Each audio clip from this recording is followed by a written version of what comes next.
Hey guys, James here at TCGU University, coming back at you with another deck profile. We're going to be finishing up the 7th cross deck profiles today. We're going to be ending with Geoffrey, or this is the last one I'm recording. I don't know what order they're going to go up, but this is the last one I'm recording today. It's going to finish up with Dejanet, Geoffrey, and Zolt, so make sure to check those out. And so let's get into it. We're playing 2 Geoffrey 1-dots. I'll get into why I decided I wanted to play 2 of this character. It'll be a little more understandable. I'll explain it in a bit, but he's a 626 Earth Order Water. We're playing our deck under Order today. His abilities are R, once per turn. After an attack is played, it gains Flash, which is really, really good. Having an on-board High Seas Venture is nuts. And then if you have no cards in your hand, you may reduce its damage to 0. So you make a Flash basically deal nothing. You flash something, make it deal nothing, and you didn't have to deal with it. It's just nuts. Which, it doesn't punish you for overcommitting too much, which is also what I kind of like about this character. Then first form, commit 1 card in your opponent's staging area with a printed difficulty of X or less. X equals the number of characters in your staging area. So you can commit 1 card in your opponent's staging area with a printed difficulty of X. So we're going to get into it right away because I'm playing Suspicious Mr. X. That'll rotate in 2 sets, I think, 1 or 2 sets. And it kind of does the same thing. It commits 1 card. So that's the reason we're playing 1 Geoffrey 1-dot on top of our starter, is because that means we are playing 6, which means at a long game, which from the stats we've seen from like PTCs and whatnot, Geoffrey is going to go to a long game. And playing 6 characters means if you get all 6 on board, that at those long games, you're just going to be able to commit their character at the start of your turn. Just gone for the rest of the turn. Make sure you got your use out of him because he's just gone, which is just really nuts.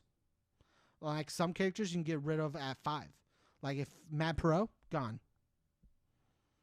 That's a sick Tornaloose on a 4, gone. Remy on a 3, gone. Just gone. You don't even have to worry about him. Just instantly just start of the turn, get out of here. It's really cool. It's one of the things I was trying with Taisei, and I think because he plays a slower game, he gets away with it a little bit more, so I put it in this deck as the concept. So we're going to get into Geoffrey 2-dot. Same stats, same symbols. R, after character card enters your staging area, freeze 1 of your opponent's foundations. Commit 1 of your opponent's committed foundations. So you get to freeze something you've already stunned and make sure it doesn't ready, which just limits their options for the next turn. And then E, once per turn, your turn only, your opponent commits 1 card for each 1 foundation for each character in your staging area. So like you can make them commit a max of 6, which just means you're stunning their entire board basically. It's just really, really good.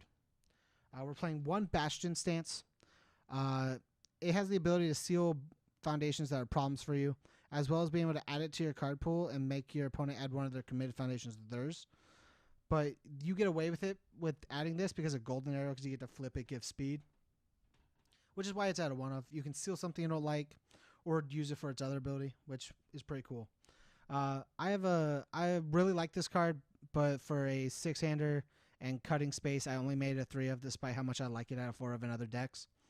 Mostly like 4 and 5-handers. But Solemn Exorcism, it's a spam with a 2 high block that against a weapon has Breaker 2, which is just nuts. And then if you have no cards in hand, you can draw a card. So like the cool combos you can do with this is end your turn with 1 card in hand, like 2 of these on board. You block the first one, flash the second one. If they have a third one, you draw a card with Solemn, and then you block with that. It's just really good to be able to just keep going. And with things like God of Thunder, you can ready it again to draw more cards if you blocked again. Just long game wise, it just produces so much advantage in like the defensive side of being able to overcommit yourself that it just evens itself out on sometimes not being really playable. We're playing 4 Demon Hide. I really like this card as well. Turns off things like High Seas, which I think is really good. Despite the fact that we do play Gauge, we just sometimes have to kind of ignore it because flashing our attacks is worse than losing Gauge. Just sometimes it is. Sometimes it's the same, and you just deal with it. But like this also stops things like Coffee Samba. It can't gain multiple or stun, so this is a good defensive tool versus that. It stops characters like Torn from giving things throw. Stops weird things like that, which is really nice. We're playing 2 Nightmare Terrors. On the board, it commits and freezes something, which is really nice for us. And in the hand, it blocks a 0. It blocks on a 3 low, which is really nice. We're playing 2 $500 sunglasses. It's a really good high block. It makes you only take 1. So, like, if you block a mid attack, that's going to, like, if you block, like, an Allurophobia that's hitting for 20, and on a half block would normally kill you, but you have the ability to block it. You can just block with $500 and take 1 instead. Like, it just gives you the ability to off-zone blocks, as well as just being able to use its other ability, which is R commit. After your opponent plays an enhanced ability, you force them to commit another thing. So, like, basically, the idea of the deck is to stun our opponent out the best we can on defense, or just on offense, make sure they have nothing ready to go in with. Or if they do go in, we punish them by committing their cards again, which is really cool. We're playing one Last of Us kind, just defensive, take less damage type of things. Ageless and Wise to protect our foundations. God of Thunder, ready things and use them again, like $500 sunglasses, like Suspicious Mr. X-Men, we'll get to it, like Radical Edward, stuff like that. One Retreat Arctica to take less damage on things that big things. 4 Feifei to block really well. Radical Edward to pick up characters or commit assets and whatnot. 1 Bebop Blues to turn off bang and characters and stuff. 2 Security's Destiny to turn off attacks we don't like. 1 Trusted Keeper. I really like this card. It's like a 1-for-1. You add this card to your hand and you commit one of your opponent's foundations. It's a 2/4 with a 3 mid block, which is why we're playing at a 1. The mid block's a little high, and the 4 cost is a little low for me. But having the ability to just commit something on demand is just really nice, and you get to choose. So, like, man, that 1 high seas is gonna be a problem, but he didn't high seas this, so I'll just commit the high seas and not worry about it, and just get let out. Then the good key card that's a lot like Geoffrey 2 dot or Geoffrey 1 dot. Geoffrey 1 dot. Yeah. Suspicious Mr. X, we play 4 of it. It also has a 4 with no block, but with the gauge format, this card's just nuts. E-commit. You commit 1 card in your opponent's staging area with a printed difficulty of X or less. X equals the number of character cards in your staging area. So, again, if you're facing against a Remy and you have 3 characters, you get to commit their character. Tornaloose, it's a 4, commit their character. Selinka, it's a 4, commit their character. Mad Pro's a 5, commit their character. If you build all 6, you get to commit their character. It's really nuts. At 3, you get to commit High Seas. At 4, you get to commit what's it called? Symphony of the Deep, which I also think is a very good card that should be played at 1 of, and I probably should have had it at 1 of in this deck. Oh well, because it also gets to seal things, which is also just really, really good. We'll get into the actions now. Playing 2 stop, turn off our opponent's character. Pretty simple. 3 prepare to fight, play defense. 2 Omega Sword and Elk Shield. Allows us to commit more cards in our opponent's staging area. Checks really well. Sort of like a spam. We can block with it from our staging area. Has a 1 mid block and makes it to where we only take 1. So like throws, we only take 1. Partial block, a high or low that would normally kill us. Only take 1. Like it gives us a lot of options. On to the attacks. We're playing 3 Golden Arrow. It says flip 1 other card in your card pool. It gets plus X speed.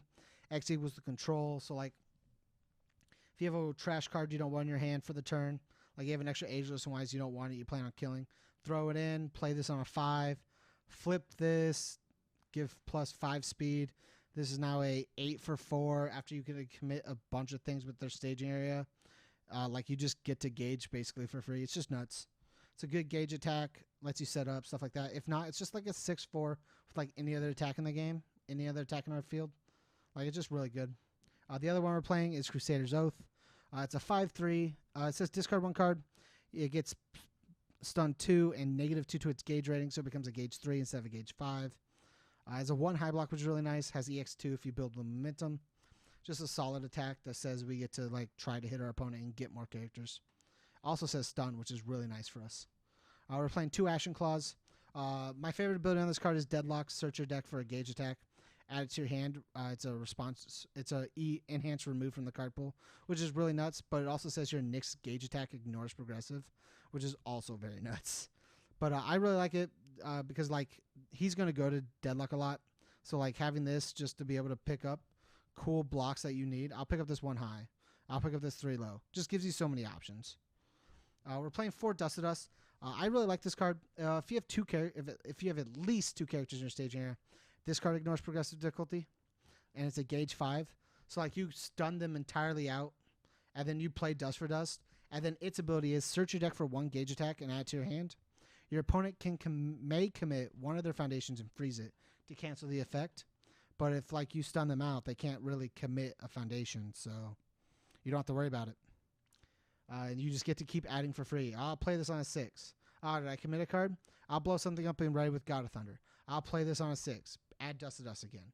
I'll play it on a 6. Add Dust and Dust again. Like it lets you do some really cool cheeky combos. We're playing 3 Hyperbomb. It's a stun 2, 3 low for 5, good starter card. If it's not blocked, you get to draw. If you have less vitality, you get to blow something up, which is nuts. 2 high block. We mainly use it as like an off-zone stun 2 that makes our opponent block, so they lose 1 card in hand. We stun their board. We commit more things and just make Dust for Dust easy. Stuff like that. We're playing 2 Deep Freeze. It's a 3 mid for 7, stun 2. We can discard Momentum to seal 3 of our opponent's foundations.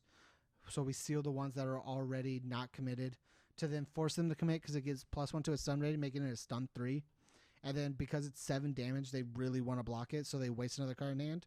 And then you just kind of get to finish them off with Frost Hammer if you have it, which is just, it gets +1 speed for every sealed foundation in your opponent's staging area, and then +1 damage for every one of your opponent's committed foundations. So like you stun their entire board and just finish them off with a Frost Hammer. Nice and simple.